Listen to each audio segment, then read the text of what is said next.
What's good, ladies and gentlemen? It's your boy Seun, and we are about to react to a video. How did Khaligraph Jones really make it?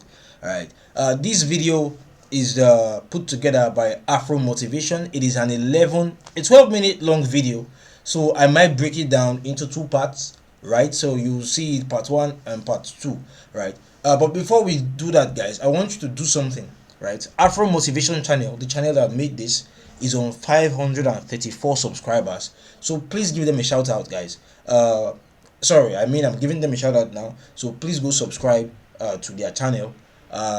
Help them get their channel up to 1,000 subscribers if you approve of this content. All right, so let's get into this. And also, this video is sponsored by Stolali Writing Services. You know all about them already by now if you watch all my videos. They do academic writing, business writing, SOPs, personal statements, resumes, website copies. Send them a message, guys.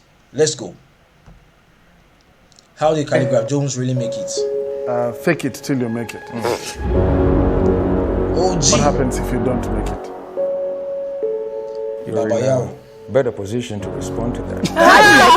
I remember this video. We reacted to it over a year ago when he was talking about fake it until you make it, and the interviewer basically asked, what happens if you don't make it? And Khaligraph Jones was like, yo, you are the one who hasn't made it. You should be the one to answer that. What happens if you don't make it? I like that comeback. Let's go. Did he fake it till he made it? Is he still faking it, or has he actually made it? This video delves into the background of Papa Jones, sometimes known as Baba Yao, a reference to his great musical talent, the man who has become the symbol of Kenyan hip-hop, and we're going to try to answer all the questions you have about him. From being a street rapper, to owning his own record company, to playing international events and bursting onto the collaborations no one saw coming. Join us as we look at how Khaligraph Jones made it to where he is today. Khaligraph Jones grew up in the neighborhood of Kayole, which is to the north of Soweto and to the southwest of Njiru in Nairobi, Kenya. He's the fourth. So there's a place in Kenya named Soweto. That's nice. And to the southwest of Njiru in Nairobi, Kenya. He's the fourth born of 6 children, and his mother named him after the late Kenyan politician Dr. Robert Ouko, who was assassinated in 1990. The rapper grew up in poverty, but the hardships he encountered in Kayole made him fall in love with hip-hop and eventually turned him into the superstar he is today. Despite the gangster look he pulls off, he was always a shy boy who got his heart broken by a girl at a young age. After she told Why does this almost sound like a diss? It's not a diss, but it almost sounds like, well, let's go on. him that she didn't like his vibe. He believed it was because he had a, in his words, not mine, a big head, and just didn't have the looks. Low self-esteem would then affect him for years to come, and probably explains why he started hitting the gym, working on his image, and he still does to date. Me, naturally, before even music, I was a person when you were very shy. He started rapping when he was only in class 5. By the time he was a teenager, he had written songs and developed a rap style that drew heavily on his personal experiences, growing up in a low-income neighborhood and witnessing crime firsthand. Khaligraph learned to rap by mimicking his older brother, but he quickly started coming up with his own material. He was simply known as Brayo back then. Hold up. Brayo back then. Yo, okay.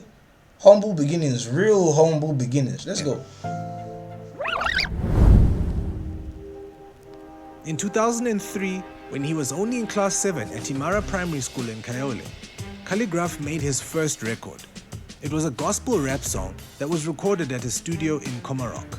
He also did a song with gospel artist Hope Kid by his side. In fact, the two got along so well that they even formed a rap group together. As he got older, Khaligraph stopped identifying with gospel music. He just didn't feel like it was his path. It was Mwafrika's radio show that introduced him to the world of underground hip-hop. It encouraged him to explore new genres of music. And as he immersed himself in the culture, he began freestyle rapping, a path that would eventually lead to his success in the Nairobi underground rap scene. he started getting recognized after finding his way into words and pictures. We reacted to this video as well. Videos of young Khaligraph reacting, of freestyling. Wapi. Battle rap.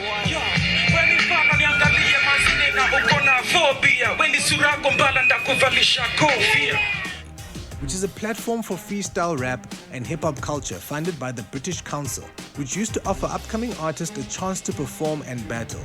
He would regularly destroy other rappers in battles. Among those who were regulars at Wapi was Octopizzo, who later even had a much publicized beef with Khaligraph, but more on that later. Khaligraph would catch his big break when he took part in the Channel O MC Africa Freestyle Competition, which was a continental competition in 2009. He beat out several talented participants and impressed the judges, who included Abbas Kubaf and other Kenyan legends. Sadly, despite defeating Point Blank Ivumbi in the finals, he was unable to represent Kenya because he lacked the necessary documentation to travel to South Africa. This devastated him.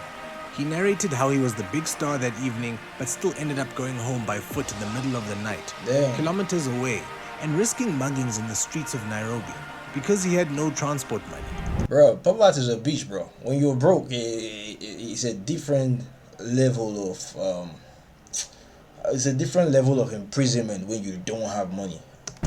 In 2008, at the Wapi Freestyle and Fight Rap event, Octopizzo and Khaligraph first crossed paths.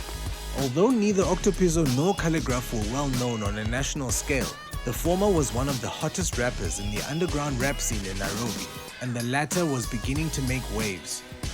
Khaligraph claims that they first met during a battle rap round, where he went against Octopizzo in one of the elimination rounds. Octo was the clear favorite and everyone cheered for him. Khali started the battle, and with his lightning-fast lyrical flows and disses, surprised and excited the crowd. Octo tried making a comeback in the second round, but Khali's performance was so good that the fans started booing Octo halfway through his performance. Damn.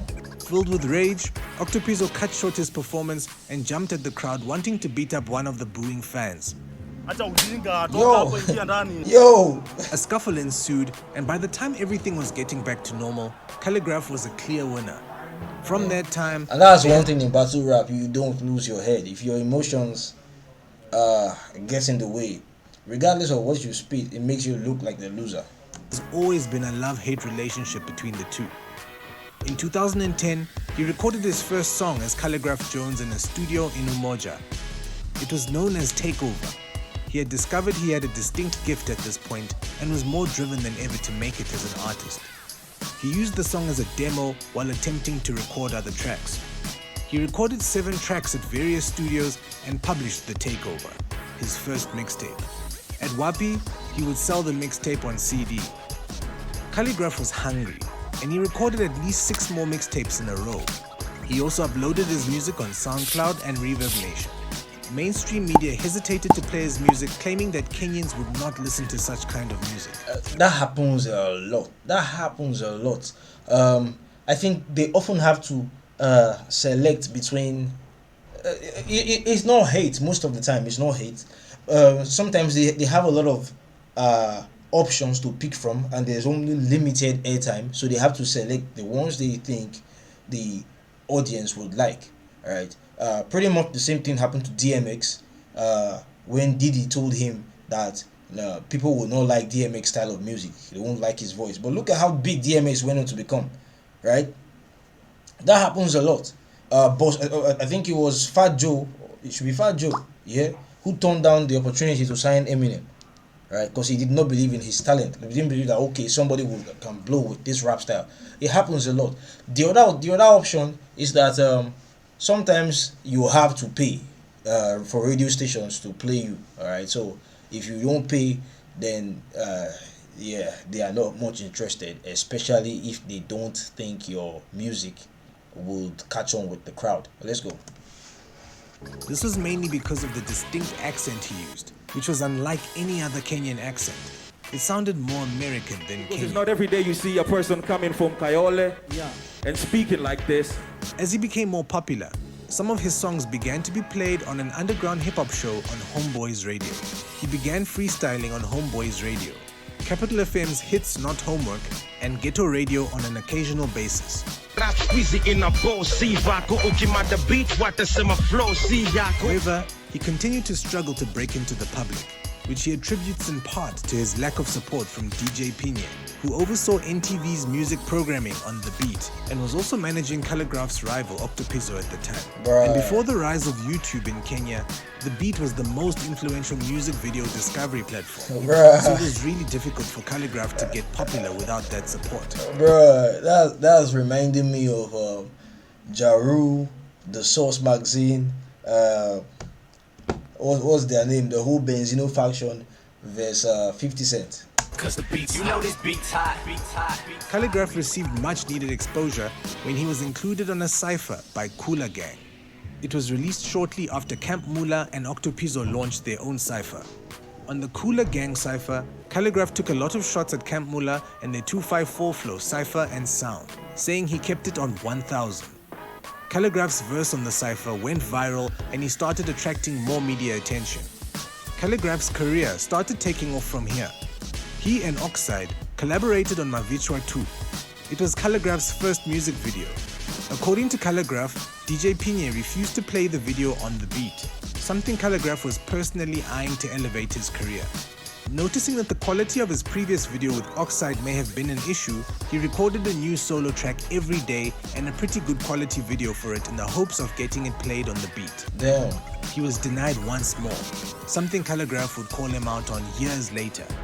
His mother encouraged him to continue, telling him that no one would stop him when the time came. Bro, that is All this wonderful. time, he was doing security bouncer gigs at nightclubs. That is wonderful when you have, because sometimes the pressure from parents could puts a time limit on how much on your success, on your efforts. For instance, you are trying to achieve something as a musician, and then your parents keep pressuring you like, no, there's no money in music, you're going to be a failure, focus on this and do this, do that. And then you have to come to a compromise and say, okay, if I don't get it done by this time, then I have to abandon this dream, right? But it's a different kind of blessing when your parents believe in the same things, in the same dream that you believe in, and they support you, right? His mother told him, keep doing it. I like that. When the time came. All this time, he was doing security bouncer gigs at nightclubs, which Damn. helped him pay his bills. His following video, a collaboration with IT in 2012, received TV airing, helping to raise his profile. I invested a lot in this rap, so despite all the hate, they can never hold me back. Khaligraph met Christoph on Facebook around this time after discovering his music. They began working together after Christoph added a hook and a verse to Khaligraph's unfinished We Be Happening tune. It became a hit, and Khaligraph gained significant traction in the industry. This was also the start of the Khaligraph-Christoph era, as they would cooperate on several more songs. STL liked their song We Be Happening so much that she asked Christoph and Khaligraph to hop into a remix for her hit Biashara. Needless to say, the Biashara remix was an even bigger hit and took Khaligraph to new heights. And yeah, I told you I was thinking Kenyan Music International. Niko na M-Pesa Cooperative, niko na Equity. Pesa ni mingi nimevisha, so many na publicity. Pampaka maskara kwa shingo jaza shambala kukando padang kudara. From there, Khaligraph would concentrate more on his solo career as he and Christoph grew apart. Khali claims that this is due to Christoph being a more commercial pop musician who surpassed him with Dandia. Khaligraph stayed true to his hip-hop roots, collecting more singles and becoming a superstar in his own right. I like the fact that Khaligraph admitted that this guy was a pop artist and was more of a pop person, right, and was getting bigger in that regard. Often people split due to differences that results from due to conflict, not just differences. They actually collide and have conflict. That's very often how groups split, right? Due to maybe one's having more success or having that happens a lot, right? But let's go on. Hip-hop roots, collecting more singles and becoming a superstar in his own right. Khaligraph Jones used his work to tell stories about his life and to inspire his viewers to overcome adversity. A unique Kenyan favorite is the song Rewind, which he did with Sauti Sol and in which they discussed the difficult obstacles that preceded their accomplishments and life before stardom. He has created popular tunes that are played all over clubs.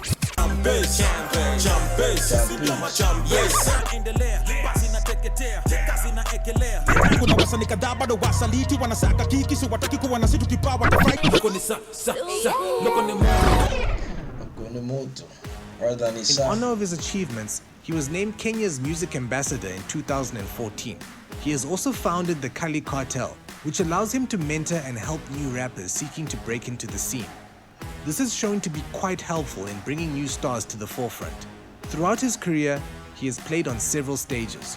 He has appeared on the Coke Studio Show and collaborated with several local and international Kenyan artists and DJs, including Christoph. And that's one thing I appreciate much about Khaligraph. When you rise up, you shouldn't take the ladder away. You shouldn't pull the ladder or kick the ladder down. You should always put the hand down to help other people who are coming up. Yeah. So Khaligraph has done that mostly with the Kali Cartel, and most recently that ordinary challenge that he did. Right. So yeah, it's always good to help other upcoming that are coming up as well, because then it ensures that the industry is not just you. Alright, your industry is stronger, bigger, more formidable, right? As a result of your efforts mostly. Well, let's go on. Ecstatic, DJ Creme de la Creme, Masauti, Nyashinsky, Sarkodie, Dax, just to name a few. With all this success also came a lot of money.